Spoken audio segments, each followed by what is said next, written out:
अज्ञानतिमिरान्धस्य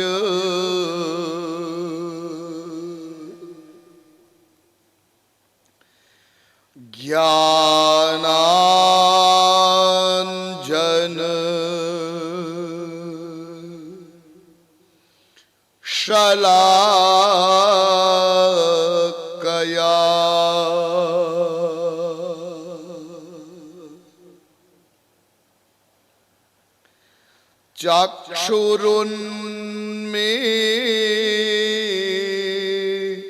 चक्षुरुन्मीलितं येन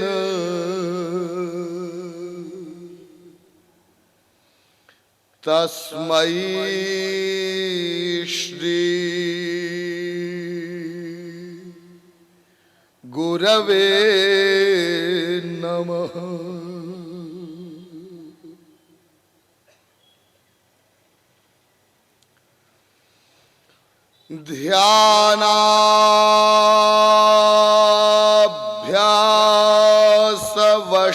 ध्यानाभ्यासवशीकृते न मनसा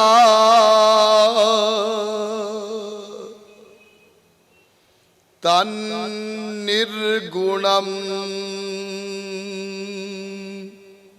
निष्क्रियम्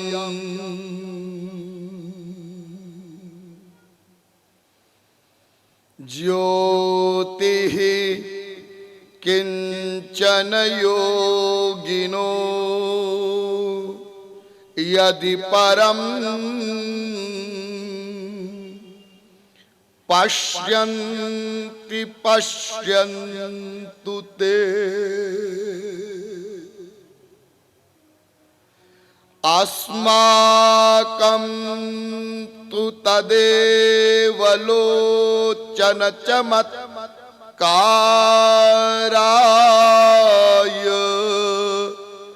भूयात् चिरम्। कालिंदी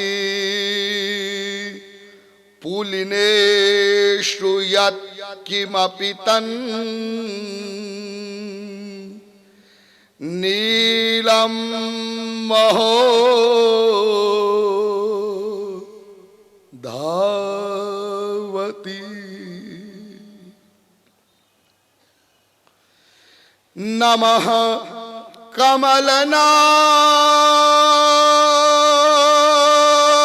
कमलनाभाय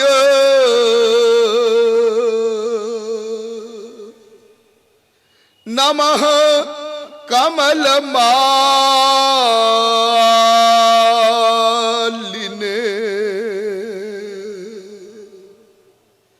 नमः कमलपादाय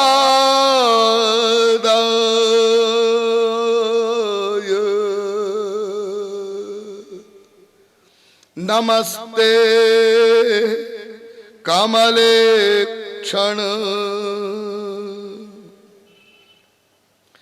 यो ब्रह्माणं विदधाति पूर्वं यो वै वेदांश्च प्रहिणोति तस्मै तद्वंगः देवमात्मबुद्धिप्रकाशं मुमुक्षुर्वै शरणमहं प्रपद्ये।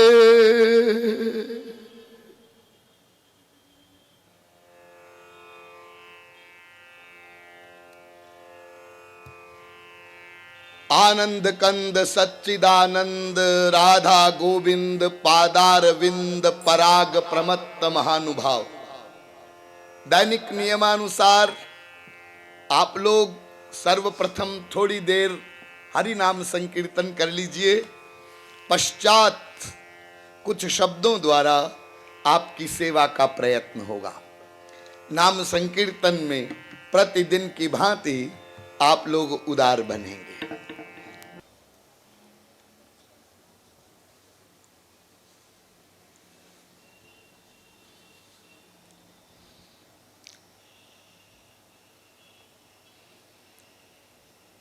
अब आप लोग सावधान हो जाएं।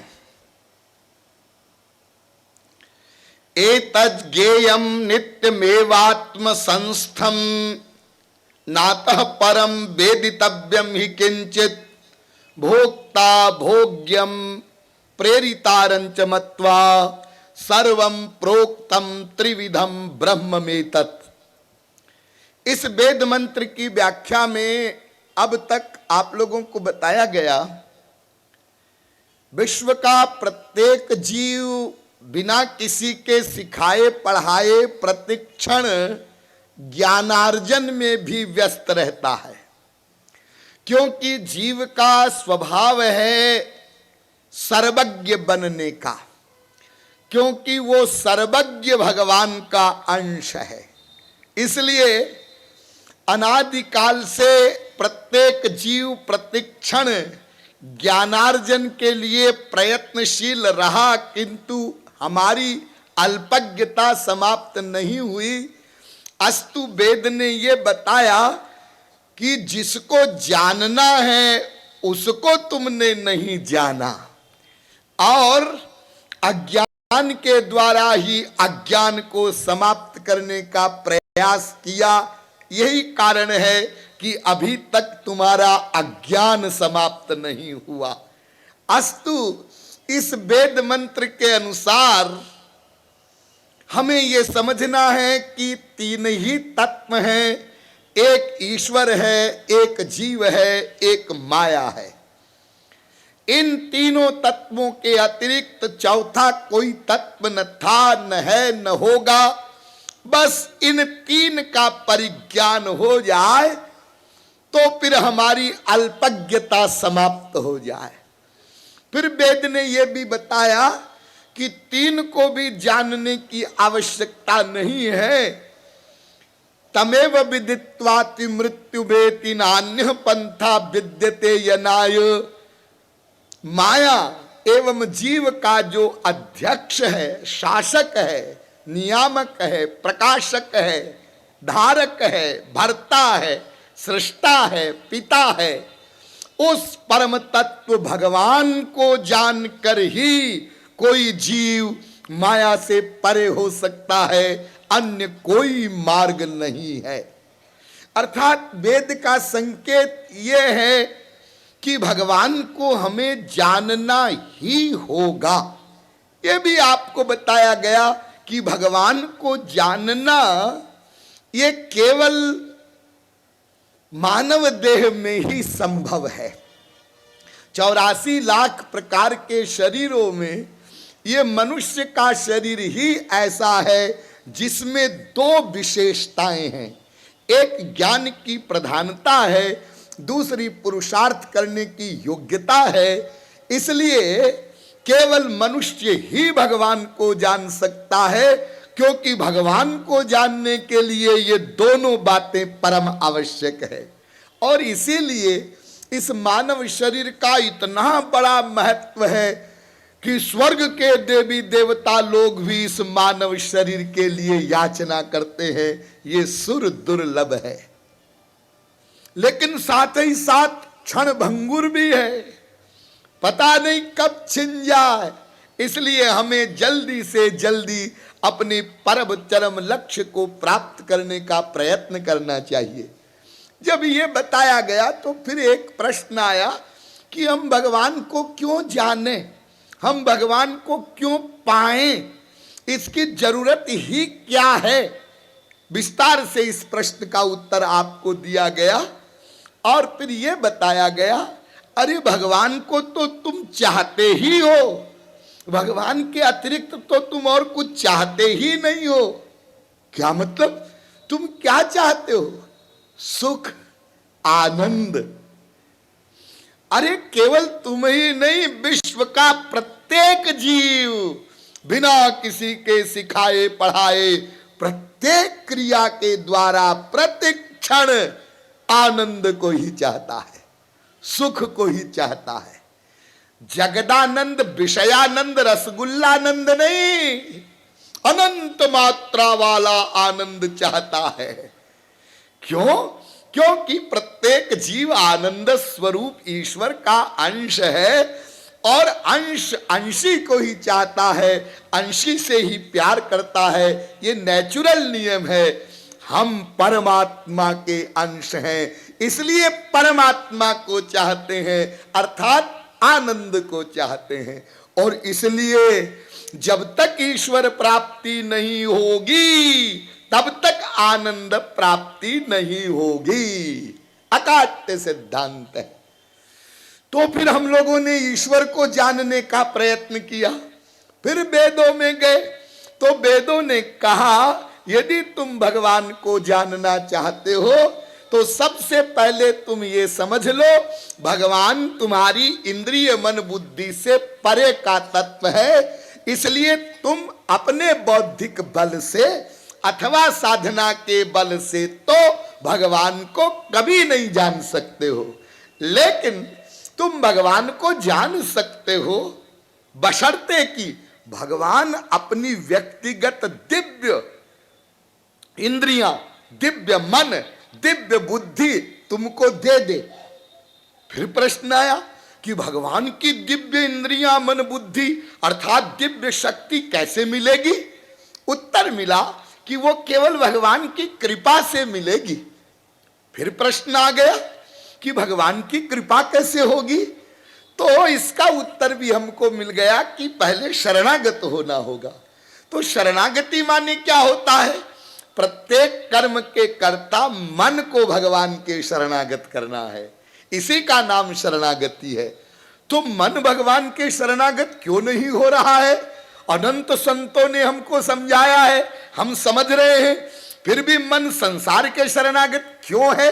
इसका उत्तर भी हमको मिल गया कि हमारी बुद्धि का ये दृढ़मूल निश्चय हो चुका है कि संसार में ही सुख है। अभी मिला तो नहीं है, लेकिन फिर भी बुद्धि का ये पक्का डिसीजन है कि आज नहीं तो कल, कल नहीं तो परसों, इस वस्तु से नहीं तो उस वस्तु से, उस वस्तु से नहीं तो उस वस्तु से सुख मिलेगा।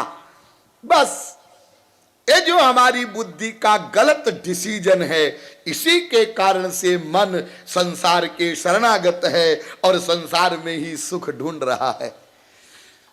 फिर आपको यह बताया गया कि हमारे पास मन एक है, युगपत ज्ञानानुत्पत्तिर मनसो लिंगम। एक जीवात्मा के साथ एक मन होता है, एक अंतःकरण होता है।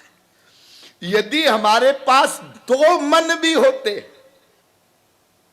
तो काम चला लेते हम। जब उद्धव जी गोपियों को समझाने गए, उन्होंने कहा कि मन से ब्रह्म का चिंतन करो, ब्रह्म को सोचो। तो गोपियों ने उद्धव जी को जवाब दिया कि उद्धव जी मन न भये 10-20, उद्धव जी मन न भये 10-20। मन कोई 10-20 तो होते नहीं है उद्धव जी। आप द्वारिका वालों के यहां वहां 10-20 होते होंगे तो हमें पता नहीं है। हमारे ब्रज में तो जो लोग रहते हैं तो एक ही मन है सबके पास। हाँ, तो एक हूं तो एक था, एक मन, एक हूं तो सो गयो श्याम संग को अवराध ईश, उद्धव जी मन न भये 10-20। एक मन था और हमारे पास जो एक मन था वो तो तुम्हारा सखा श्याम सुंदर ले गया, उसके पास चला गया। अब दूसरा मन कहां से लावें जिससे हम ब्रह्म का चिंतन करें? तो मन एक है और एक मन से एक ही सब्जेक्ट का चिंतन हो सकता है एक काल में। यदि हमारा मन संसार के शरणागत रहेगा तो भगवान के शरणागत नहीं हो सकता। और यदि हम चाहते हैं कि मन भगवान के शरणागत हो तो पहले उसे संसार से विरक्त करना होगा। विरक्ति माने संसार में न कहीं राग हो न कहीं द्वेष हो, और राग द्वेष न होने का अहंकार भी न हो। इस अवस्था का नाम विरक्ति है। यह अवस्था कैसे आएगी? जब हम संसार के वास्तविक स्वरूप को समझेंगे और प्रमुख बात यह समझेंगे कि ब्रह्मलोक पर्यंत, ध्यान दीजिए, मृत्युलोक पर 7 स्वर्ग और ब्रह्मलोक तक माया चली गई है, वहां भी माया का आधिपत्य है।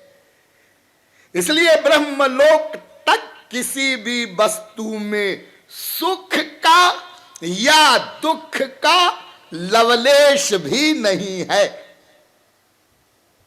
जगमह सुख दुख दो नहीं, असुर धरि ले ज्ञान। कृपालु जी महाराज कहते हैं भक्ति शतक नाम के ग्रंथ में, अरे बहुत ज्यादा समझ के क्या करोगे, लो संसार का स्वरूप हम तुमको 2 पंक्तियों में समझाते हैं। जगमह सुख दुख दो नहीं, असुर धरि ले ज्ञान। इस ज्ञान को उर में, हृदय में धर ले। संसार में न कहीं सुख है न कहीं दुख है, दोनों नहीं है, लेकिन हम तो दुखी हैं और दुख मिल रहा है। इसका क्या जवाब है? तो उत्तर देते हैं, तुमको दुख क्यों मिल रहा है? सुख माने दुख मिलत है। सुख मानने से दुख मिल रहा है। जहां सुख मानोगे दुख मिलेगा। जिस वस्तु से सुख चाहोगे उससे दुख मिलेगा। स्त्री पति बाप बेटा, जिससे भी तुम सुख की आशा करोगे सब तुम्हारे दुख का कारण बन जाएंगे। तो सुख माने दुख मिलत है,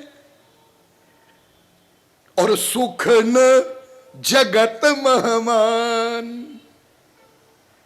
और जगत में सुख नहीं है, ये मान। कैसे मान? इस महात्मा लोग कहते हैं इसलिए मान, कि वेद शास्त्र कहते हैं इसलिए मान। नहीं, अरे महात्मा लोग वेद शास्त्र तो कहते ही हैं, तुम्हारा एक्सपीरियंस भी यही कहता है, तुम्हारा अनुभव। अरे औरों की बात छोड़, अपने अनुभव को मान। हा? हम लोगों को बार बार ये एक्सपीरियंस होता है, और आप लोग कई बार ऐसा सोचते हैं और बहुत बार तो बोलते भी हैं। बिल्कुल ठीक कहते हैं ये संत लोग, इस संसार में कुछ नहीं धरा है। ये आप अपना एक्सपीरियंस बोलते हैं, लेकिन फिर भूल जाते हैं और फिर वही अटैचमेंट कर लेते हैं। तुलसीदास जी ने इस विषय में बहुत सुंदर पंक्तियां लिखी है। वो भगवान के सामने विनय निवेदन करते हैं, मेरो मन हारिजू हठ न तजय। महाराज मैं जानता हूं कि संसार में सुख नहीं है, लेकिन ये मेरा मन ऐसा हठीला है, मानता नहीं। मैं कोशिश करता हूं मनवाने की, लेकिन मानता नहीं। मेरो मन हारिजू हठ न तजय। कैसे हट नहीं तजता है? तो एक एग्जाम्पल दिया। कि ज्यों जुबती अनुभवती प्रसवती, और दारुण दुख उपजे मेरो मन हरिजू हठ न तजे। जैसे कोई युवती स्त्री जब बालक होता है, प्रसव पीड़ा होती है, तो उस पीड़ा का वो एक्सपीरियंस करती है, बड़ा कष्ट होता है। लेकिन पुण्य विसारी सब सूल प्रसूलनी, और पुण्य खल पति ही भजे मेरो मन हरिजू हठ न तजे। लेकिन कुछ दिनों में वो उस पीड़ा को भुला देती है और फिर वही पति का भजन करती है, प्यार करती है, अटैचमेंट करती है। तो अनुभव करते हुए भी हम लोग फिर भूल जाते हैं। हमारे संसार में एक कहावत है कि एक पशु, एक बिल्ली एक बार जब गर्म दूध से जल जाती है तो छाछ को भी फूंक फूंक कर पीती है। छाछ से भी उसको डर लगने लगता है। और हम संसार के विषयों से कैसे त्रस्त हो रहे हैं, लेकिन फिर भी अभी तक हमको होश नहीं आ रहा है। थोड़ी देर को होश आता है, फिर बेहोश हो जाते। तो संसार में कुत्रापि न सुख है न दुख है, इस तत्व ज्ञान के पक्का होने से मन संसार से विरक्त हो जाएगा, तब वो भगवत शरणागति का अधिकारी बनेगा। लेकिन भगवान की शरणागति अपने आप नहीं हो सकती है, उसके लिए गाइड के रूप में किसी श्रोत्रिय ब्रह्मनिष्ठ अर्थात ईश्वर प्राप्त संत की आवश्यकता पड़ेगी। ईश्वर प्राप्त संत को कैसे पहचानेंगे, संक्षेप में कल मैंने आपको बताया। जिसके पास भगवान का प्रेम हो, ये मुख्य पहचान। वो प्रेम छुपा हुआ रहता है लेकिन सदा नहीं छुपता, कभी कभी प्रकट होता है सात्विक भावों के रूप में। लेकिन आप लोग ये मत समझिएगा कि उस प्रेम का दर्शन करने के लिए हम किसी संत के पास, महापुरुष के पास गए, वहां कीर्तन हो रहा है और हम घड़ी देखने लग जाए, आधा घंटा हो गया कीर्तन होते, 1 घंटा हो गया। हाँ, अभी तक ये महाराज जी में कोई सात्विक भाव प्रकट नहीं हुए। अरे जो अनादिकाल की समस्या है उसका समाधान घंटे 2 घंटे में नहीं होगा, आपको संग करना होगा, संग करना होगा। करण शुद्ध हो जाएगा, निर्मल हो जाएगा, तब अंतिम काम भी गुरु ही करेगा।